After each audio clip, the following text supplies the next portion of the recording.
m'appelle Déborah, je suis maman de 5 enfants, j'ai 40 ans. Et j'ai su, il y a bien quelques années aujourd'hui, que j'avais, comme on dit, un petit truc en plus. C'est-à-dire qu'en fait, j'arrive à ressentir les âmes. Et bien souvent, j'ai des flashs avec des mots ou des scènes qui s'est passées lorsqu'on me demande de tirer les cartes ou d'aider les personnes. Et j'ai eu affaire à certaines scènes du paranormal qui, pour moi, je pensais que c'était pas normal, que c'était moi qui n'étais pas logique dans ma tête, mais en fait, comme j'étais pas été toute seule et suivant ce qu'on m'a raconté, c'était exactement ça. Donc, en fait, j'arrive à savoir certaines choses. Lorsqu'une personne, par exemple, me ment, me cache les choses, j'arrive à savoir. Et, par le biais des défunts. Et comment ça t'est venu justement cette connexion-là avec, on peut dire, le monde spirituel? Je sais pas du tout. Ma première expérience spirituelle est arrivée à l'âge de vers 5-7 ans à peu près. Ça a été terrible pour moi parce que j'ai eu très très peur. Et mes parents, quand j'en ai parlé, surtout ma maman m'a dit que j'étais folle et que c'était dans ma tête. Alors qu'en fait, quand j'ai entendu mes parents parler quelque temps plus tard, ce que j'ai vu était bien réel. Depuis toute petite, ça a été, et je sais pas comment c'est venu. Je ne sais pas si quelqu'un dans ma famille a des dons, mais tout ce que je sais, c'est que moi, je les ai et que parfois, c'est vrai que ça peut faire peur. Et qu'est-ce que tu as vu quand tu avais 5 ans? Alors, en fait, c'était lors de la tempête dans les années 90. Il y a eu une grosse tempête et ce jour-là, en fait, mon papa et mon grand-père sont montés sur le toit pour aller remettre les tuiles. Et à un moment donné, j'ai tourné la tête vers la porte d'entrée de chez mes parents. Et en fait, ce qu'il faut expliquer, c'est qu'en fait, c'est une grande habitation, c'est un très grand corps de ferme. Et ce jour-là, il y a eu un éclair. Et au moment de cet éclair, j'ai vu un homme habillé en noir, avec un chapeau comme les trucs melons et bottes de cuir, ça, tu sais, dans les ouais, je vois très bien. dans le film là, voilà, et avec une cape noire. Et je me suis mis à crier, et j'ai dit à ma mère, maman, il y a un monsieur là-bas habillé en noir avec un couteau. Et ma maman qui me dit, mais arrête, t'es folle, c'est pas normal, il y a personne, il y a pas de couteau. C'était à l'extérieur de la maison. La personne était vraiment à l'extérieur dans la cour. Et ça m'a perturbée pendant des années et encore aujourd'hui parce que je sais que j'ai vu cet homme-là. Je sais que je l'ai vu brandir le couteau et d'après tout ce que j'ai entendu après quand j'étais petite, c'était forcément son âme. Parce que quelques années auparavant, mon papy faisait partie des élections municipales du village. Il y a eu une énorme tempête et à cette époque-là, il y avait un monsieur qui braquait les maisons, qui était un cambrioleur. Et cet homme a été retrouvé beaucoup plus bas, en bas de chez mes parents, décédé de morsure de chien. Et correspond exactement à ce que moi j'ai vu. Et ça, c'est ma maman qui en a parlé, mais j'étais juste cachée derrière la porte. D'ailleurs, elle ne m'entend pas, et heureusement. Mais j'étais cachée derrière la porte et j'ai entendu toute la conversation que ma mère disait avec mon père et mes grands-parents. Et mon grand-père qui lui dit, effectivement, il y a plus de 30 ans, il y a un homme qui est venu à la maison, cambrioler la maison lorsqu'il était aux élections municipales. Il était habillé de ce fameux chapeau avec une cape noire et il était bien équipé d'un couteau. Et que lorsque ma grand-mère a pris peur, elle a ouvert la porte, les chiens, donc c'était des bergers allemands. Là, c'était vraiment une vraie personne à ce moment-là.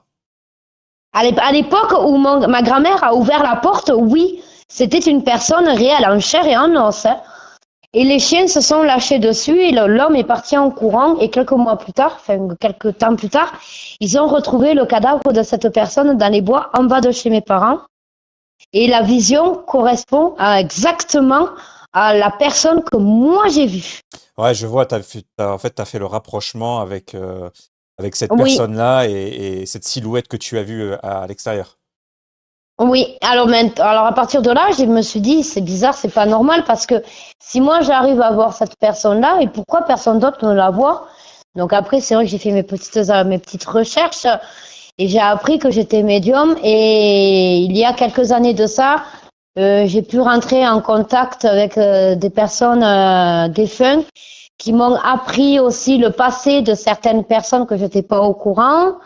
Des fois, lors d'une conversation avec quelqu'un, je peux lui dire, ben, dans quelque temps, il va t'arriver ça. Et puis malheureusement, ça arrive. Ça peut être un décès, ça peut être une joie ou autre, mais ça arrive malheureusement.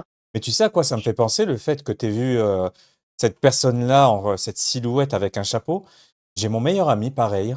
Quand il était jeune, il a vu dans ses escaliers une ombre noire avec un chapeau. Vraiment, une ombre noire avec un chapeau, alors qu'il n'y avait personne chez lui, qui se Mais déplaçait. moi, il y avait personne chez mes parents. Et depuis tout ce temps, en fait, j'arrive à ressentir. Il y a eu des fois où même mes propres animaux décédés, quand j'habitais chez mes parents, je les ressentais venir dans mon lit et dormir près de moi. Je sentais qu'ils montaient sur le lit, je sentais leurs petites papates s'approcher de moi et je sentais quelque chose qui s'appuyait au même endroit où l'un de mes chats avait l'habitude de dormir, ou plein de petits trucs comme ça. Et j'étais vraiment mais toute petite à l'époque. Et aujourd'hui, j'ai 40 ans et je sais qu'en fait, c'était pas mon imagination. Et j'ai bien un monde, il y a bien un monde parallèle à nous. Et je sais qu'on peut rentrer en communication avec, parce que j'ai déjà fait des contacts défunts au jour d'aujourd'hui, Mais sans le vouloir. est-ce que dans ta famille, il y a des personnes qui ont ce don-là, À qui sont part axées mes sur le enfants et spirituel? moi-même, non. Donc, ouais, À part mes enfants et moi, non. personne dans tes parents, grands-parents, oncles, tantes. Non, je pense pas, personne m'en a parlé, tout le monde en a peur de ce genre de choses dans ma famille. Ils sont croyants? Je sais pas du tout. Je suis pas très en contact avec eux, en fait. Mais vu que C'est assez t'avais, compliqué. quand tu étais jeune, tu les voyais, ils étaient croyants? Ils avaient issu d'une Non, religion? Non? Ok. Et, pas du tout. et comment tu as compris à un moment donné, en fait, que c'était pas juste ton imagination? Comment t'as réussi à faire ce discernement-là? Quand je me suis rendu compte que j'arrivais à pouvoir être touchée par quelque chose qui n'existe pas. Plusieurs fois, j'ai senti une main se poser sur moi, une parole dans mon oreille, une ombre qui apparaissait devant moi, ou voire pire, un objet qui bouge devant moi, qui n'est pas normal d'ailleurs. Et justement, mais comment tu le vis ça aujourd'hui? Alors, parfois bien et parfois mal. Parce que malheureusement, quand on me cache quelque chose, je le sais. Et ça me met très très mal et ça me rend énormément malade et dans une position de faiblesse quand je sais que la personne en face de moi me regarde dans les yeux et elle me dit non, c'est faux, tu mens, alors que moi je sais que je mens pas. Mais qu'est-ce qui se passe? Parce que je sais que j'ai vu des choses. Comment tu le sais? Comment tu le ressens? Comment ça se passe? Qu'est-ce que ça fait physiquement? Ça me fatigue et ça m'énerve.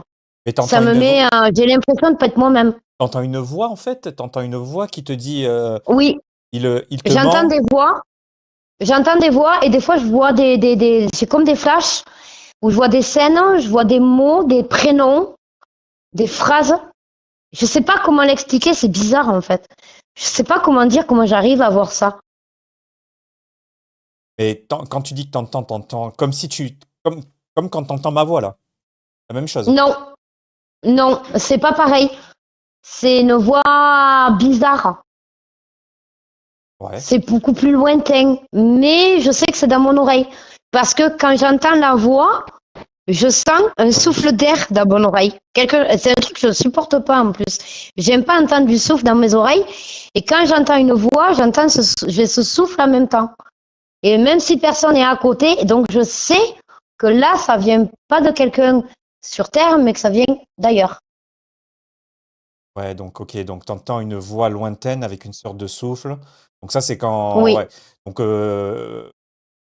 pas forcément que sur le mensonge, j'imagine. Sur d'autres choses aussi. Ah oui, oui, sur d'autres choses. J'ai eu tiré des cartes des personnes où à ce moment-là, je savais pas certaines histoires, donc je ne dirais pas pour préserver l'anonymat des personnes, mais où je leur ai dit, mais ça tu me l'as pas dit, ça tu m'as pas dit, ça tu m'as pas dit, et là la personne elle me regarde et elle est en pleurs ou pas loin, elle devient toute blanche, elle baisse la tête, et là je me dis, punaise, j'ai encore tapé dans le mid, j'ai encore raison. Et la personne me dit, oui, oui, c'est bien arrivé ça, mais comment tu le sais? Et là je leur dis, ben en fait, j'ai un homme devant moi, donc je perçois quelqu'un, je sais pas comment dire, en fait, comment j'arrive à voir, mais je vois la personne, je décris la personne, et des fois je dis, ben, un prénom, et on me dit, ben en fait, c'est le prénom de cette personne, mais comment? Et ben c'est comme ça, et c'est comme ça que j'arrive à savoir les choses, et des fois c'est compliqué à expliquer, et je sais pas comment l'expliquer en fait. Bah, tout à l'heure, tu m'as dit que quand on s'est eu au téléphone, tu m'as dit que tu Oui. faisais des conférences. Oui, ça m'est arrivé. Alors j'ai dû faire une ou deux conférences sur l'Auvergne où j'ai expliqué justement mes dons et comment je les percevais. Mais j'ai pas su non plus là aussi expliquer comment en fait j'arrive à faire ça. Je sais pas comment l'expliquer. Et qu'est-ce que J'ai pas d'explication. durant ces conférences, qu'est-ce que tu faisais exactement? Mais j'ai juste expliqué comme là en fait ce qui m'est arrivé. Ok. Et alors, on m'a raconté une expérience que tu vécue, notamment avec un briquet. Oh, c'est la dernière que je viens de vivre, celle-là. Ah, ben, tu vois, et comme quoi, mais ça là, je veux l'entendre parce qu'on m'a parlé d'une expérience. Alors, je la connais pas, mais tu vas nous la raconter. Alors j'ai mon conjoint à côté qui est en train de rigoler parce que c'est de sa faute si je l'ai vécu en plus. C'est que ce soir-là, il ronflait tellement que j'arrivais pas à dormir. Du coup, je me suis levée pour aller boire un café et fumer une cigarette. Et donc, je fais mon café, j'allume ma cigarette comme tout le monde et je pose mon briquet sur la table. Et là, d'un coup, le briquet se met à bouger tout seul. Tout seul. Donc, bon, moi, je suis habituée. Donc, j'avoue que au début, ça m'a un peu choquée. Donc, j'ai fait un recul, j'ai eu un peu peur. Et de là, en fait, j'ai senti quelque chose qui était derrière moi, qui soufflait dans mon cou. Et je me suis tournée, j'ai éclaté de rire. Et j'ai dit, parce que tu crois que c'est en faisant bouger le briquet que tu vas me faire peur. Et là, le briquet s'est arrêté de bouger et plus rien. Plus personne, plus rien. Mais t'es sûr qu'il n'était pas peut-être, tu sais, sur une position où il bougeait? Mais il a bougé comment en vrai? Il a bougé, genre il Il a a tourné glissé? tout sur lui-même. Il a bougé, il a virevolté sur lui-même en fait. Il a pas bougé. Alors il s'est pas levé de la table, hein, mais il a tourné sur lui-même. Il faisait des ronds sur lui-même en fait. Je sais pas comment expliquer. Comme si on prenait un crayon et qu'on le faisait rouler en fait. Et là pareil, ça a été pareil. Mais ça arrive souvent que les objets ils bougent comme ça autour de toi? Ah oui, ah c'est pas d'aujourd'hui. Oh là là, j'ai évité un accident de voiture grâce à ça. Grâce à un objet qui a bougé. Oui, alors en fait, j'avais amené mon fils à l'école ce jour-là. Et je suis rentrée chez moi, il y avait du monde, j'étais pas toute seule d'ailleurs, hein, il y a enfin, bon, les personnes, je ne les vois plus parce que ce sont pas des personnes fréquentables, mais il y avait des gens chez moi. Et donc, je rentre chez moi, je vais pour boire mon café, comme je fais à chaque fois que j'amène mes enfants à l'école.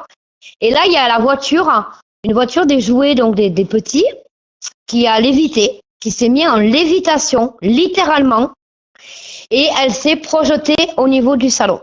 Et là, on a eu tous très peur, sauf moi. Et je Pareil dis fou. non, mais c'est rien, c'est juste un avertissement, je vais avoir un accident de voiture bientôt.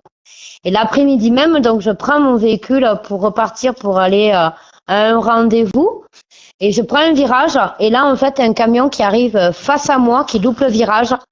Et je sais pas comment j'ai fait, mais ça m'a interpellé de suite et j'ai évité le camion de justesse. Et tout à l'heure, tu as dit quelque chose qui m'a interpellé.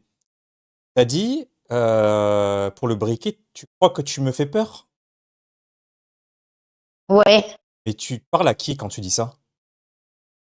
À qui ou à à la quoi? personne qui à l'âme, à l'entité, à la chose, on va dire, qui fait bouger mes affaires, mais mon briquet. Parce que si je leur montre que j'ai peur, ils vont en jouer. Je le sais, je l'ai déjà vécu. Donc maintenant, je leur fais comprendre que j'ai plus peur et que ça sert à rien d'essayer de me faire peur, en fait. Parce qu'en fait, c'est la peur qui alimente ça, du coup. Ouais, pour moi, oui. Le fait d'avoir peur de ça, ça les alimente et ils en jouent. Ça les fait rire. Ah, d'accord, ok, donc, ouais, donc, ok, donc maintenant, ben, finalement, tu t'en rigoles maintenant, alors, du coup. T'as plus peur, tu Il y rigoles. a- Moi, par contre, Ça je vois ça, dépend. je rigole pas, les gars. Moi, je vois ça, je crois Ça que je dépend. me fou direct, hein. Ça dépend, en fait. Tu t'es déjà senti dépassé justement par une situation comme ça? Ou malheureusement, il y a 2 ans, oui. Ouais, c'est. C'est arrivé jusqu'au drame. J'ai vu mon mari mourir dans mes visions. Et 2 mois après, il est mort dans mes bras d'un accident de la route.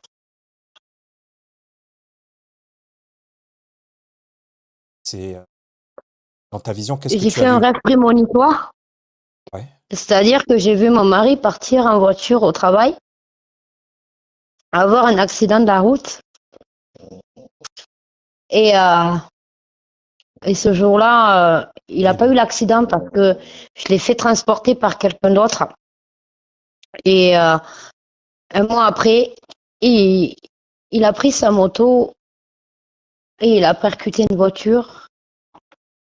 Et ça s'est passé à 500 mètres de chez moi. Et il est mort dans mes bras. Et cette vision, ça faisait déjà 3 mois que je l'avais. Et je pensais que c'était irréel. Et en fait, non. C'est juste que c'est moi qui me suis voilé la face. C'est terrible. C'était il y a combien de temps? C'est pour ça que j'aime mon don, mais autant je peux le détester, quoi. Parce qu'il me fait voir ce qui va m'arriver et souvent j'y prends pas cas. Et ça arrive malheureusement. C'était il y a combien de temps? Il y a 2 ans. T'en veux par rapport à ça? Oui. D'avoir. Il y a 1 an de ça, j'ai tiré les cartes. Mon frère et les cartes m'ont dit qu'il allait avoir une grave maladie et aujourd'hui il a un cancer.